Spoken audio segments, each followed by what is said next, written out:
Assalamualaikum warahmatullahi wabarakatuh. Perkenalkan, nama saya Sarli Febrianti, HPI 4B.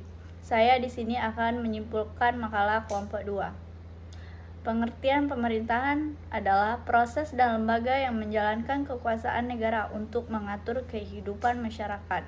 Dalam arti sempit, pemerintahan hanya mencakup lembaga eksekutif seperti presiden, wakil presiden, dan para menteri.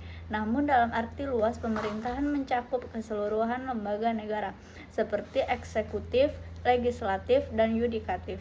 Tujuan utama pemerintahan adalah untuk menciptakan ketertiban, keadilan, dan kesejahteraan, serta menjamin hak dan kebebasan warga negara. 2. Bentuk pemerintahan Indonesia. Indonesia menganut bentuk pemerintahan republik yang berarti kekuasaan tertinggi yang berada di tangan rakyat.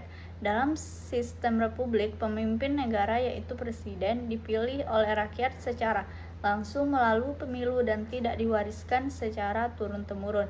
Seperti sistem monarki, bentuk Republik Indonesia dijelaskan dalam pasal 1 ayat 1 Undang-Undang 1945. Negara Indonesia adalah negara kesatuan yang berbentuk republik. Hal ini mencerminkan bahwa Indonesia menolak sistem kerajaan atau monarki absolut dan memberikan peran utama kepada rakyat sebagai pemilik kedaulatan. Yang ketiga, susunan pemerintahan Indonesia. Susunan pemerintahan di Indonesia terdiri atas pemerintah pusat yang dipimpin oleh presiden dan wakil presiden, serta dibantu oleh para menteri. Pemerintahan pusat bertugas menyusun dan melaksanakan kebijakan nasional. Pemerintah daerah yang terdiri dari pemerintahan provinsi, kabupaten, dan kota. Kepala daerah seperti gubernur, bupati, dan wali kota memimpin wilayah masing-masing bersama dengan Dewan Perwakilan Rakyat Daerah (DPRD).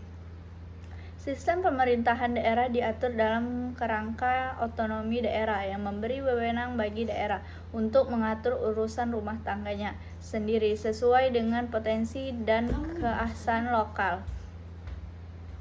4. Sistem pemerintahan Indonesia. Indonesia menggunakan sistem pemerintahan presidensial, yaitu sistem yang menempatkan presiden sebagai kepala negara sekaligus kepala pemerintahan. Dalam sistem ini, presiden dipilih langsung oleh rakyat dan tidak bertanggung jawab kepada parlemen (DPR). Kekuasaan eksekutif presiden terpisah dari kekuasaan legislatif (DPR) dan yudikatif (MA dan MK). Presiden memiliki kekuasaan untuk mengangkat dan memberhentikan menteri, menjalankan kebijakan negara, serta menjadi panglima tertinggi TNI. Sistem ini bertujuan menjaga stabilitas pemerintahan karena tidak mudah digoyang oleh konflik politik seperti dalam sistem parlementer. Sejarah pasal 18 Undang-Undang 1945. Pasal 18 Undang-Undang 1945 adalah pasal yang sangat penting dalam mengatur sistem pemerintahan daerah di Indonesia. Pada awalnya pasal ini hanya mengatur bahwa Indonesia dibagi menjadi daerah-daerah yang bersifat otonom atau administratif. Namun dalam praktiknya selama Orde Baru, pemerintahan cenderung sentralistis. Setelah reformasi tahun 1998, dilakukan amandemen Undang-Undang 1945 untuk memperkuat otonomi daerah. Pasal 18 di amandemen agar daerah memiliki kewenangan lebih luas dalam mengatur urusan rumah tangganya.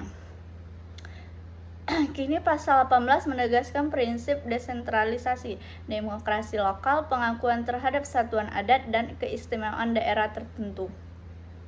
6. Asas desentralisasi, dekonsentrasi, dan tugas pembantuan. Asas desentralisasi, penyerahan kewenangan dari pemerintah pusat kepada daerah otonom.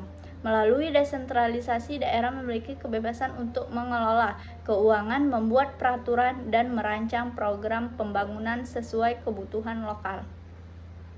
Asas dekonsentrasi, perlimpahan wewenang dari pemerintah pusat kepada pejabat pusat yang berada di daerah seperti kepala kantor, kementerian di provinsi. Tujuannya adalah membantu pemerintah pusat menjalankan urusan administrasi di daerah. Tugas pembantuan penugasan dari pemerintah pusat kepada daerah atau sebaliknya, untuk melaksanakan sebagai urusan yang menjadi tanggung jawab pemberi tugas. Misalnya, pelaksanaan program nasional seperti vaksinasi bisa dilakukan oleh pemerintahan daerah sebagai tugas pembantuan. Ketiga, asas ini digunakan untuk mengatur hubungan dan pembagian kekuasaan antara pusat dan daerah secara seimbang. Yang ketujuh, daerah khusus dan daerah istimewa. Daerah khusus adalah wilayah yang mendapatkan perlakuan berbeda karena alasan seperti letak geografis, potensi konflik, atau hak-hak adat.